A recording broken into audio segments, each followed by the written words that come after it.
America's most perverse religious sect, the Daughters offered as sacred wives and consanguineous cults. Festering for decades deep in the remote valleys of Appalachia, far from mainstream society's watchful eyes, was one of America's darkest religious secrets. This is the shocking true account of the Children of Eden, a secretive religious sect founded in 1921 that practiced one of the most disturbing forms of genetic isolation ever documented on American soil. It was 1972 when authorities first became aware of this isolated community, nestled in the mist-shrouded mountains of eastern Tennessee. What they discovered would horrify even the most seasoned investigators: a religious cult where, in the name of preserving what they called the divine bloodline, daughters were systematically offered as sacred vessels to their own blood relatives. In complete isolation, the Children of Eden had operated for nearly 50 years.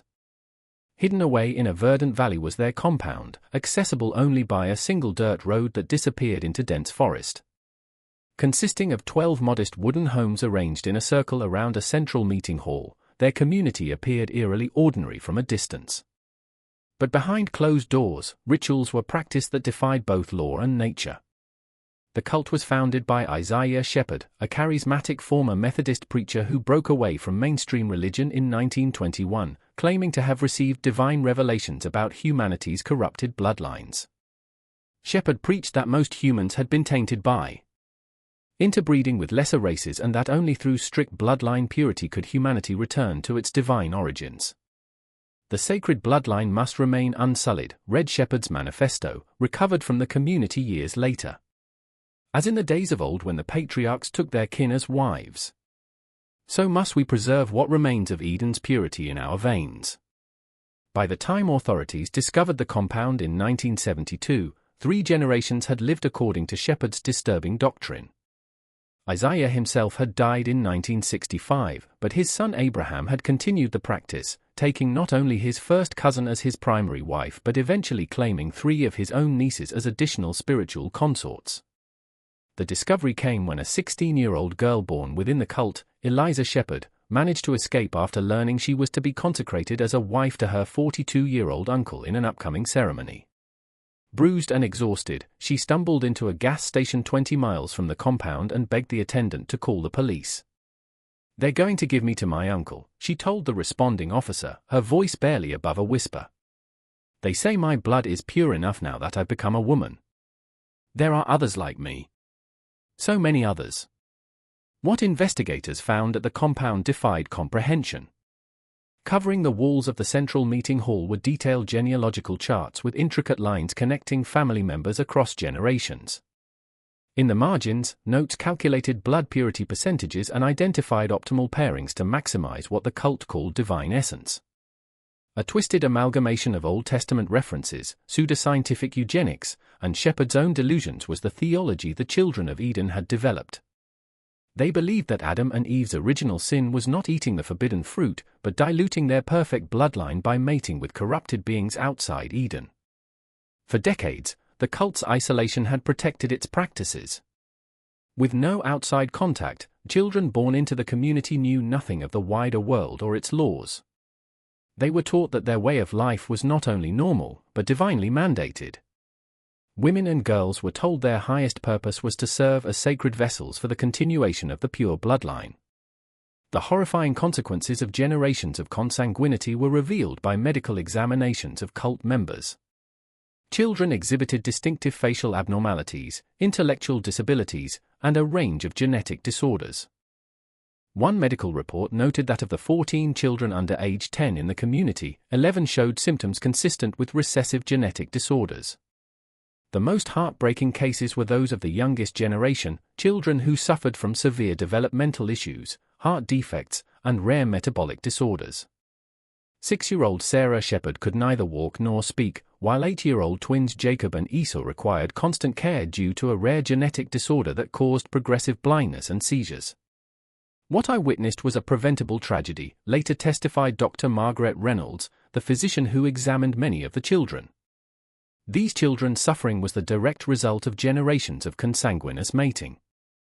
The genetic conditions I observed would be extremely rare in the general population but appeared with shocking frequency in this isolated group. Beyond the physical consequences, the psychological impact on community members was profound. Signs of severe depression and trauma were shown by women who had been raised to believe their only value lay in their reproductive capacity. That their upbringing had been anything but normal was something children raised in the enclosed system struggled to comprehend. "They told us we were special," recalled former member Ruth Shephard in a later interview, "that we were the last pure humans, and that the outside world was filled with corrupted beings who would taint our blood. We believed it because we'd never known anything different." Immediate arrests of the community's male leaders, including Abraham Shephard and his 4 brothers, all of whom had taken relatives as wives, were led to by the raid on the compound. The women and children were temporarily placed in protective custody while authorities determined how best to integrate them into mainstream society. Check now if you're subscribed to this channel. Our upcoming investigation into America's most isolated communities and the disturbing practices that flourish behind closed doors is something you won't want to miss. The religious ferment of early 20th century America is where the origins of the Children of Eden trace back to. Isaiah Shephard had begun his career as a respected Methodist minister in rural Kentucky, known for fiery sermons and his extensive knowledge of Scripture. But by 1918, his teachings had begun to drift from orthodoxy. Shephard's gradual descent into obsession with bloodlines and purity was revealed in journals recovered from the compound. The triggering event appeared to be a series of infant deaths in his own family. 3 of his grandchildren died from congenital disorders between 1917 and 1919, leading him to develop theories about blood corruption and genetic purity. "The Lord has shown me why our children perish," he wrote in a journal entry dated March 12, 1919. "We have strayed from the ancient ways, allowing our sacred blood to mix with those of lesser origin. The patriarchs knew to keep their lineages pure. Abraham took his half-sister Sarah as wife, and Isaac and Jacob chose from among their kin. This was not sin, but divine wisdom."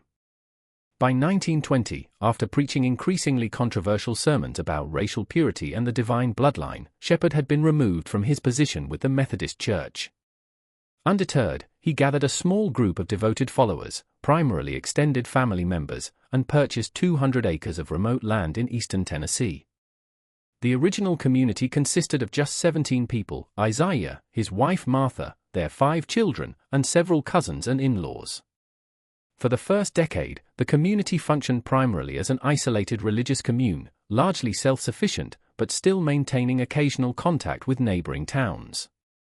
The shift toward extreme isolation and consanguineous practices appears to have intensified after Martha's death in 1932. Isaiah, then 52, took his deceased wife's younger sister as his new bride, a practice that, while unusual, was not entirely unheard of in rural communities of the time.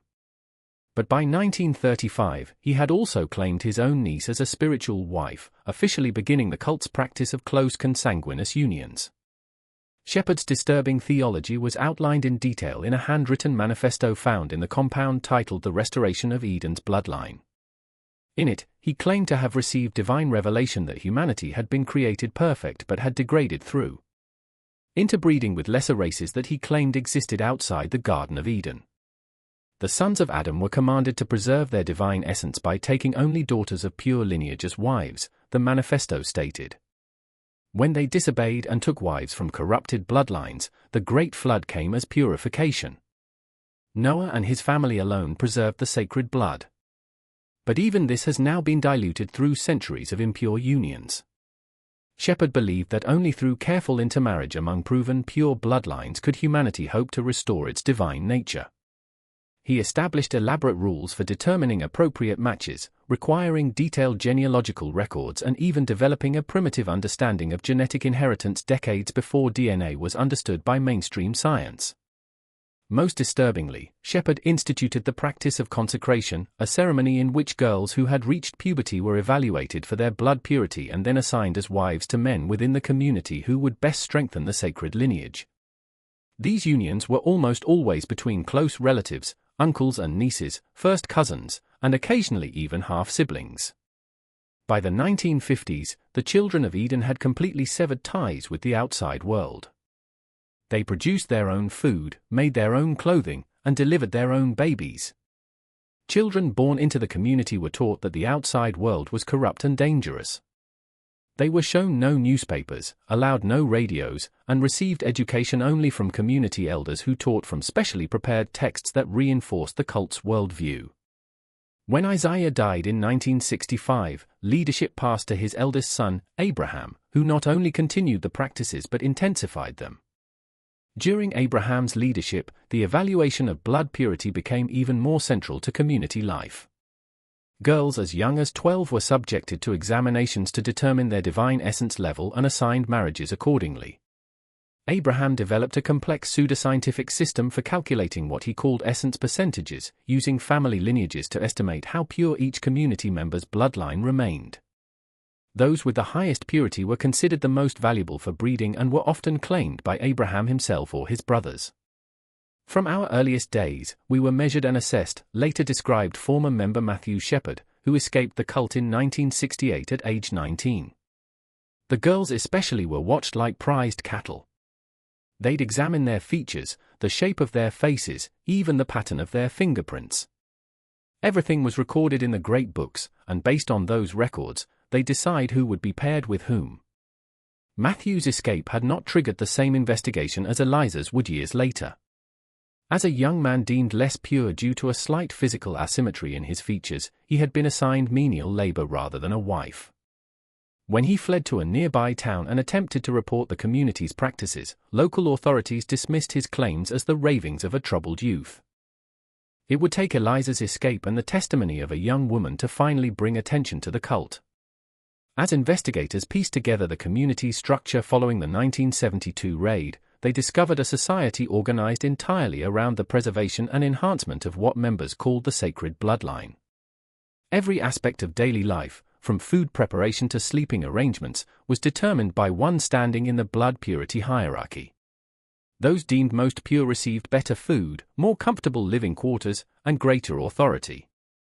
Those considered less pure, often children who exhibited signs of genetic disorders resulting from generations of inbreeding, were treated as servants or worse, sometimes confined to Spartan quarters on the edges of the compound. Most disturbing was the discovery of the Shephard Bloodline Bible, a massive tome containing generations of genealogical records, purity calculations, and disturbing theological justifications for the community's practices. The document revealed that Abraham had been planning to institute even more extreme measures to accelerate purification, including plans to pair his own daughter with her brother once both reached puberty. For the 47 women and children rescued from the compound, the outside world represented a bewildering new reality. Many of the children had never seen a television, eaten in a restaurant, or interacted with anyone outside their community. The women, particularly those who had been born into the cult, struggled to understand that the life they had known was considered aberrant by mainstream society. By 1973, the criminal cases against the male leaders of the Children of Eden had begun moving through the Tennessee court system. Abraham Shephard and his brothers faced numerous charges, including child endangerment, statutory assault, and incest. National attention was drawn by the trials, with newspapers across the country reporting on the shocking practices of the isolated cult. The most heart-wrenching testimony came from the women and older girls who had been consecrated as wives within the community. 23-year-old Naomi Shephard, who had been married to her uncle at age 14, described the psychological conditioning that made such arrangements seem normal to those raised in the cult. From my earliest memories, I was taught that my purpose was to carry on the sacred bloodline, she testified. We were shown portraits of the patriarchs from the Bible and told how they had taken their kinswomen as wives to preserve divine purity. I believed it was not only normal but holy. If you've been affected by the disturbing truth of this story, please leave a comment saying, "Humanity deserves better than this." Your voice matters in bringing attention to these hidden tragedies. The extensive measures the cult had taken to justify their practices were revealed by the trials. The community had developed their own educational materials, religious texts, and social structures, all designed to normalize consanguineous relationships and prevent members from questioning the leader's authority. Children were taught modified Bible stories emphasizing instances of kinship marriages in the Old Testament while omitting later prohibitions against such practices. They were shown carefully selected examples from royal families throughout history who had practiced consanguineous marriages to keep bloodlines pure, particularly the Egyptian pharaohs and European royal houses. Most insidiously, they were taught a distorted version of genetics that claimed certain traits could only be preserved through unions between blood relatives. Children who exhibited genetic disorders or disabilities were presented as examples of what happened when divine bloodlines were corrupted, rather than recognized as the actual results of inbreeding. The genius of the Children of Eden's indoctrination was its totality, later wrote Dr. James Richardson, a psychologist who worked with the cult survivors. By controlling every aspect of information from birth, they created a closed epistemic system where their practices appeared not only normal, but divinely ordained. For children raised in such an environment, the outside world's moral standard seemed like the aberration.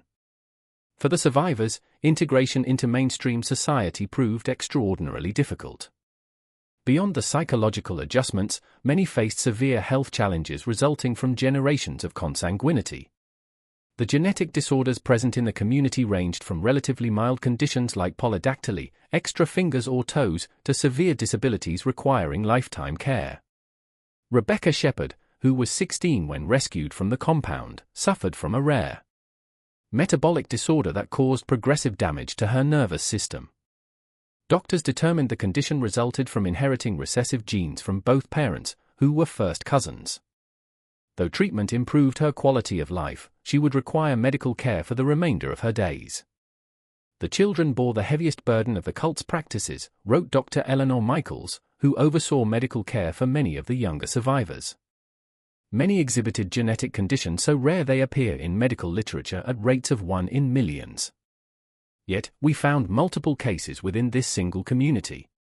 The clustering of these disorders provides stark evidence of the biological consequences of sustained consanguinity. Beyond the physical and psychological impacts on survivors, the case raised difficult questions for the social service systems attempting to integrate them into society. Many of the children had no birth certificates or official records. Family relationships were so tangled that determining legal guardianship for minors proved nearly impossible in some cases. Most challenging were questions about keeping families together. In many instances, mothers had themselves been victims of the cult's practices but remained deeply bonded with children who were products of consanguineous unions. Separating these families risked causing additional trauma, yet maintaining them meant navigating complex psychological and social terrain. These women were simultaneously victims and perpetrators, raised in a system that gave them no choice but to participate, yet now responsible for children born of that system, described social worker Catherine Hayes, who worked closely with several survivor families. Our goal became helping them understand the harm of the practices they'd been raised with while supporting their transition to healthy family relationships. For many survivors, the outside world's reaction to their story compounded their trauma. Media coverage often sensationalized the case, with headlines focusing on the most lurid details rather than the complex social and psychological factors that had enabled the cult to persist for decades. Those who chose to speak publicly about their experiences faced stigma and misunderstanding. People struggled to comprehend how anyone could participate in or tolerate such practices, failing to understand the totality of isolation and indoctrination that had characterized life in the compound.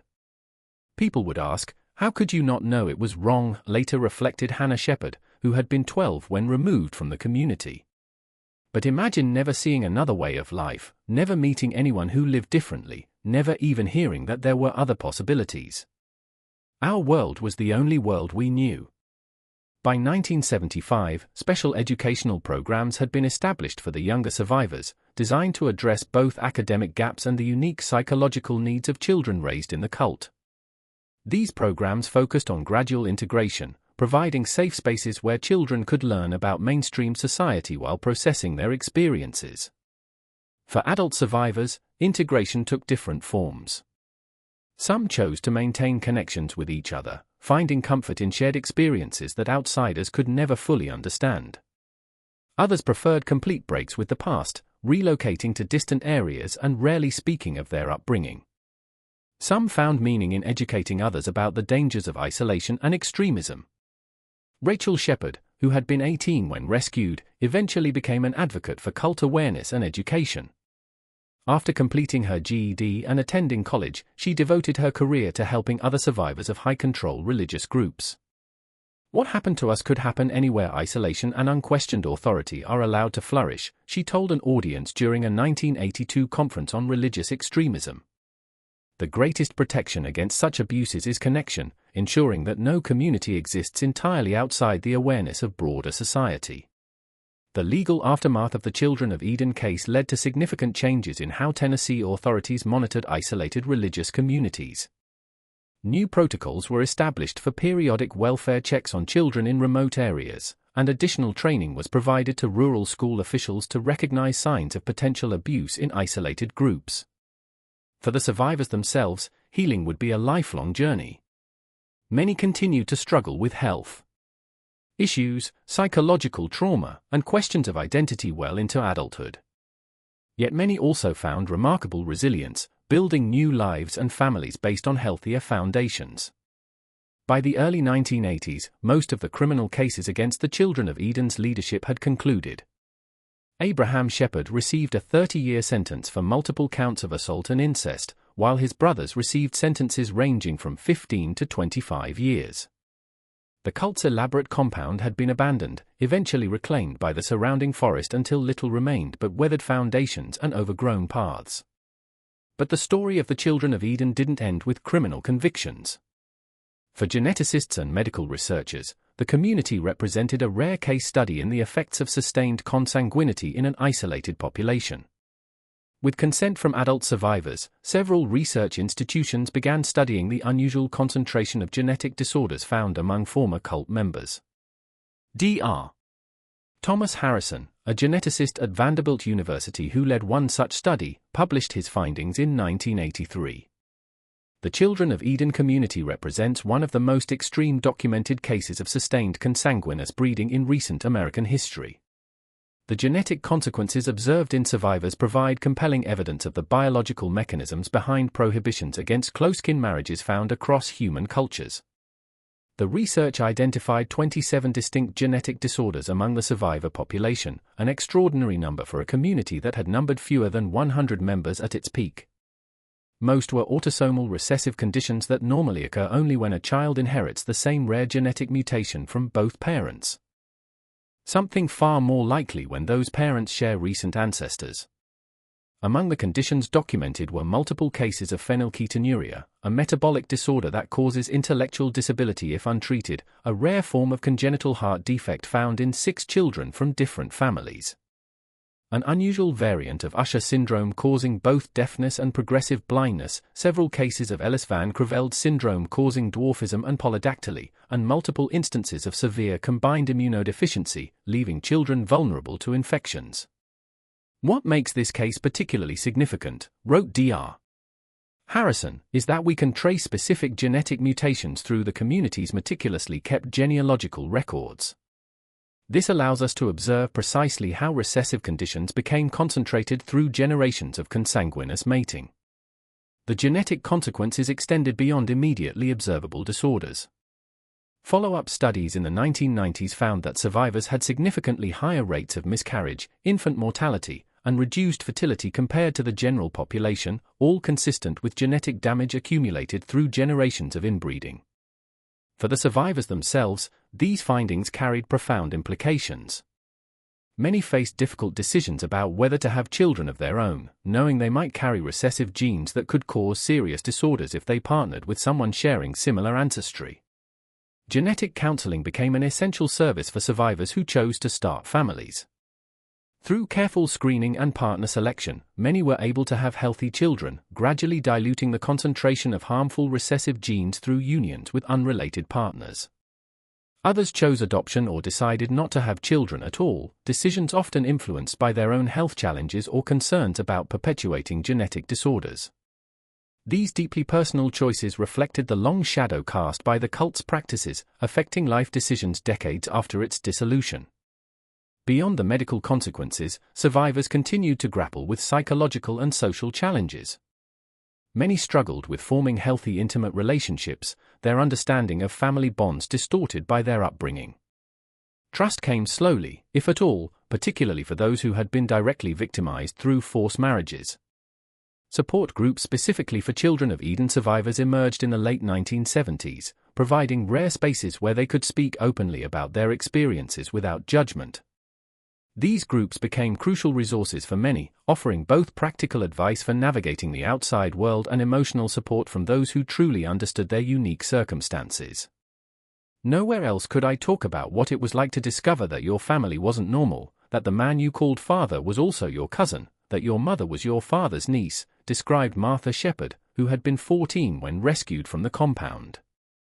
These weren't things I could explain to friends or colleagues. Only others who had lived it could truly understand. By the 1990s, enough time had passed that some survivors felt ready to share their stories more publicly, hoping to educate others about the dangers of isolated extremist groups. Several published memoirs, while others participated in documentaries exploring the history of the Children of Eden and its aftermath. These accounts revealed the remarkable diversity of survivor experiences and coping mechanisms. Some had embraced conventional religious communities, finding healing and healthier expressions of spirituality. Others rejected religion entirely, viewing any form of faith with deep suspicion after their experiences. Some maintained contact with parents or siblings despite the complicated nature of those relationships, working through family therapy to establish healthier boundaries. Others made complete breaks, legally changing their names and creating entirely new identities separate from their past. Regardless of their individual paths, virtually all survivors emphasized the importance of education and awareness in preventing similar situations. They advocated for greater attention to isolated communities and better training for educators, healthcare providers, and law enforcement in recognizing warning signs of abuse in closed religious groups. Their advocacy contributed to significant changes in how authorities approached isolated religious communities throughout the 1980s and 1990s. While respecting constitutional protections for religious freedom, agencies developed more nuanced approaches to monitoring potential abuse without unnecessarily intruding on legitimate religious practices. Educational outreach programs were developed specifically for rural communities where isolation might enable abusive practices to continue undetected. These programs emphasized reporting mechanisms and warning signs while respecting diverse religious traditions and lifestyles. For researchers in fields beyond medicine, the Children of Eden case provided valuable insights into how extremist ideologies develop and sustain themselves. Sociologists, psychologists, and religious studies scholars analyzed the cult's evolution from a relatively mainstream religious group into an isolated community practicing extreme consanguinity. Dr. Rebecca Mitchell, a sociologist who studied the group extensively, identified several factors that enabled the cult's practices to continue for decades. First was geographic isolation, which limited outside observation. Second was informational isolation, controlling what members knew about the outside world. Third was the gradual normalization of increasingly extreme practices, each step building on the last. And finally, there was the creation of a comprehensive worldview that made their practices appear not only acceptable but divinely mandated.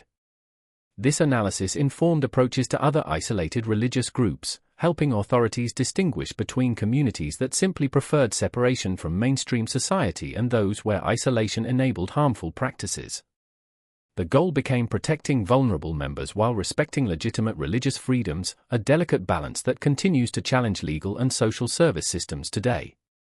For the Children of Eden survivors, perhaps the most remarkable outcome was their ability to build meaningful lives despite their traumatic beginnings.